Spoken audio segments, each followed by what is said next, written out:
Hi everyone and welcome. It is an ICBA Cast for today, September 23rd, 2020. I'm Jordan Bateman, VP Communications for the Independent Contractors and Businesses Association, and joined by one of my safe six. He's in my bubble, Dr. Bonnie approved, Mr. Chris Gardner. President of ICBA, great to be back, and we are back. Yes. What a time it's been. Oh. It is. Now, Chris, a long time. Well, first of all, let's just say ICBA, the voice of open shop construction and responsible resource development in British Columbia. 250,000 men and women got up on this very rainy day in the Lower Mainland and across the province, went to work in construction today. We're proud to represent close to 3,000 member and client companies, 75,000 employees. We drive about 10% of the provincial economy. Construction is important, and we're going to make sure that these political parties know it. Chris, you and I, we did ICBA Casts right when the election happened in 2017, when Christy Clark lost the confidence vote, when John Horgan and the Green Party signed their governing agreement. And we generally thought it would last a year or two. And then we kind of came to the realization, no, this is a stable government. They're going to go all the way to the end of their term, October 2021. How the hell are we? How the hell are we in an election campaign now? What happened? Well, and you raise a good point, because this could be the longest serving minority government in history of this country. Mm-hmm. 3.5 years, they're into this now. And it does, and now overlay what we've all lived through since March of this year, a global pandemic, a provincial health emergency, a health and jobs crisis that we haven't seen ever in this province, in this country, and around the world. And to your point on the stability of the government, we had stability in Victoria. Now, at ICBA, we haven't always agreed with the politics coming out of Victoria, but nonetheless, it was a stable government. The government was never really at risk of falling. No. And in fact, every part of the agenda of John Horgan and his NDP government was being implemented. So why now? Why the election now? What is driving the Premier to have ripped up a signed agreement that he signed with the leader of the Green Party and every other MLA in the NDP and Green Caucus? They've ripped it up, torn it up, and said, we're now going to the polls. An agreement that was reinforced by the new leader of the Greens. Not that it mattered who the leader of the Greens was. It was signed by all of them. And now we're at the polls. Well, I think we know exactly why we're there. John Horgan has not given a convincing reason yet. This is day 3 of the campaign. He's still stumbling, bumbling, and fumbling the reason for this election because he can't say what the truth is. And the truth is, he's selfish. He was ahead in the polls because everyone was rallying together in this singular effort to defeat COVID. And he saw an opportunity and he took it. Yeah, and it's hard for the public. If you're, think of what happened in March. Where millions of British Columbians and Canadians and people around the world were told simply to do one thing. That was go home and stay home and do nothing. Just do nothing. Yeah. And so what happened to everyone's lives? They were completely upended and overturned. Millions lost their jobs. Yeah. School was canceled.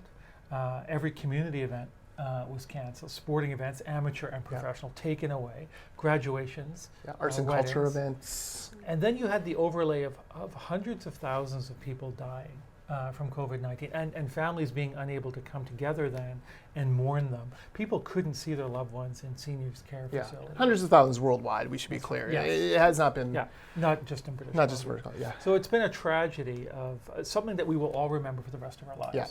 And to be cast into a provincial election at this time is confounding. There is no good answer. And it's hard for people not to feel frustrated and angry at why an election call now when you have the prospect of a vaccine or vaccines that could be available for distribution next year, in the early part of next year. So waiting until October 16th, 2021 for the election, which was the legally set date, when you could have a vaccine rolling out, why wouldn't you do that? Yeah. Why wouldn't you wait and say we are going to work together, focus on 2 things that every single British Columbian is focused on: protecting their families, and that involves getting kids back to school, and preserving their jobs in some way. Yeah. Dealing with that uncertainty. Why not? Yeah. Why now? Why call an election now? It is the question of the day, and unfortunately John Horgan and NDP have not been able to answer it. Yeah. Well, and you and I have worked on many campaigns, civic, provincial, and federal. And one thing that happens in campaigns I don't think people realize is there's a cycle, like there's a spin that happens in a campaign. Think of a whirlpool, and it happens quickly. And John Horgan, by breaking his word and showing a lack of integrity and selfishness and doing that starts a cycle. And now he's trying to come up with a reason other than his selfishness why he did it. Well, it was because the Greens amended a bill on the fly. No, that's not really it. That bill still passed. And in fact, Carol James supported the amendment. There was one, today it's, they wouldn't let us take young people against their will and put them into care. Well, that wasn't the Greens who just opposed that. It was virtually every expert, every independent officer of the legislature. And it didn't get mentioned at the time when they pulled the bill. So that's not it. There's too much politicking. This is not a time for politics. Well, no, you've been sending out press releases for the last few months saying, extraordinary amounts of coordination, nonpartisan. The BC Liberals really you could have gone one of two ways, the BC Liberals. They could have followed Rachel Notley's lead in the NDP, or the opposition in Alberta, and fought the government on every single thing, even smart plans. Or you go, no, this, whatever it is, we're going to rally behind the government and get through this pandemic crisis. That's what the BC Liberals did. And they were commended by it. Constantly, Adrian Dix constantly thanking Norm Letnick and Andrew Wilkinson for, working through these issues. So it's not politicking, but now you've got this spin of where he's, one lie becomes a broken promise, and mistruth becomes this, and then he's trying desperately to reverse it. Today he's in Surrey. You've been busy, but I can tell you he's in Surrey, and he's out there claiming that the Surrey Hospital is in the budget. There's no Surrey Hospital in the budget. There's not a single dollar for construction of a hospital in Surrey. So there's another one. The opioid overdose numbers came out today. 147 more dead, primarily young men. On the watch, another record on the watch of a premier who 3 years ago said it was all the last premier's fault and he would fix it like that. So the spin has started, and it's, as you and I know from being on both good and bad campaigns, it's hard to reverse it. Yeah, and if you think back to 2017 when John Horgan and Andrew signed the power sharing agreement, the promise was we're going to do politics differently. Yes. We can make a minority government work. We're going to show and demonstrate to British Columbians that two political parties with different platform positions can come together through respect and dialogue. And so the point now to say, well, the Greens were engaging in the dialogue and disagreeing with us on certain policy issues rings hollow. Yeah. That was the whole point of the power sharing agreement, was that they were going to demonstrate how this could work. Yeah. And I would think that they've been both, I think, relatively proud of their accomplishments. Yeah. Until, to your point, now a politician is doing what politicians do, act like politicians. Yeah. He sees an opportunity. His personal popularity, if you believe the polls, is at record highs.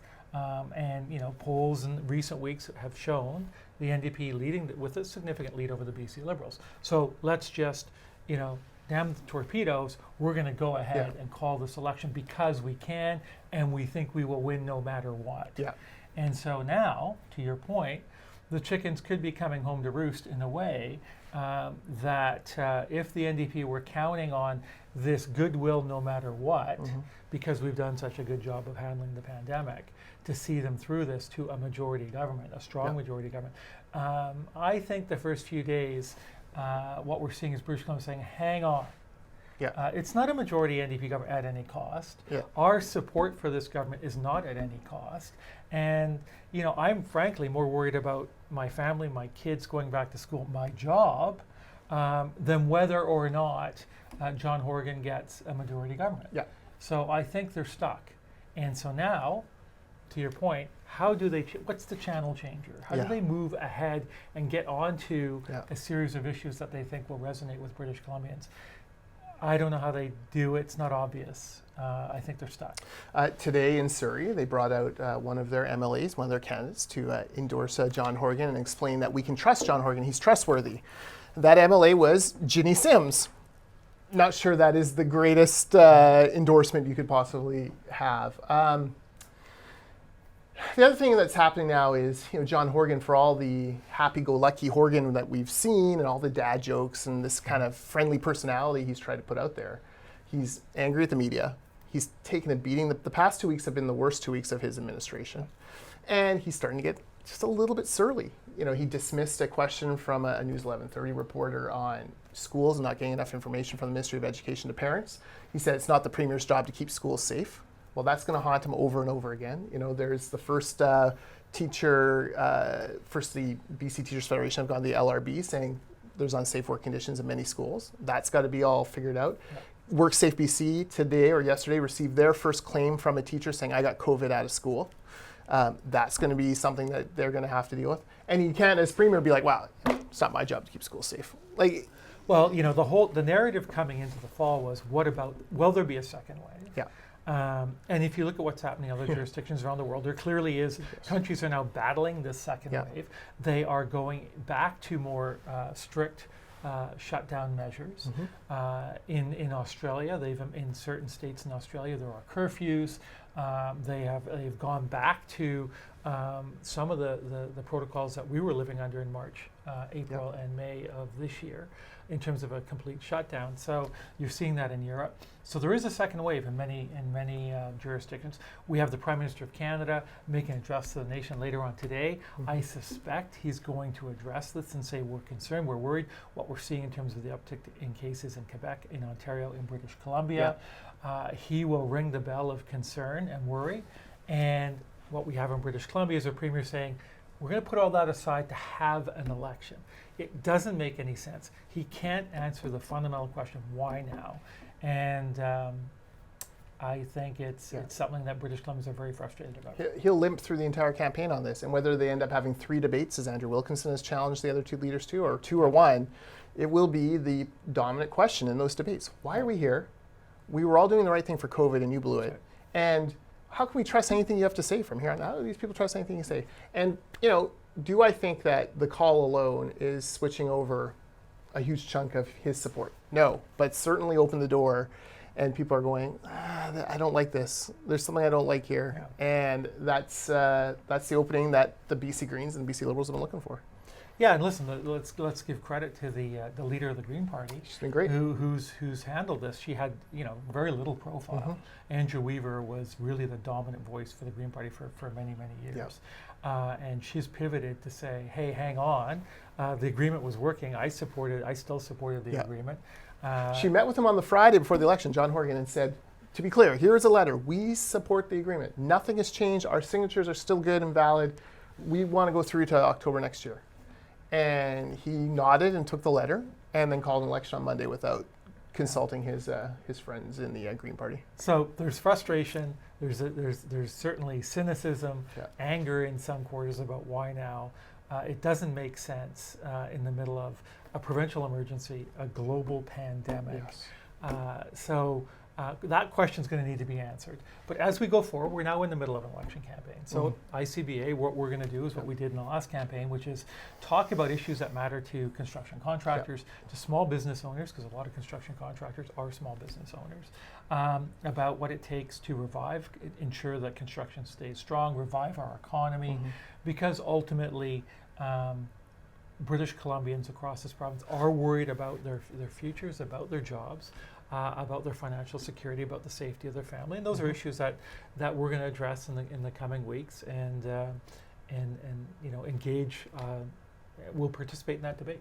Yeah, absolutely. So ICBA.ca/election. That's where all of our stuff and different resources can be. Follow us on Facebook. You're probably watching this on Facebook, so chances are you're already following this, but all that good stuff. I'll also be tweeting at Jordan Bateman.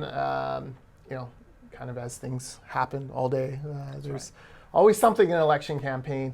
But next week we'll be back with another ICBA Cast. We plan to do one a week leading right up to the election on the 24th. Thanks for watching. Great. Stay safe.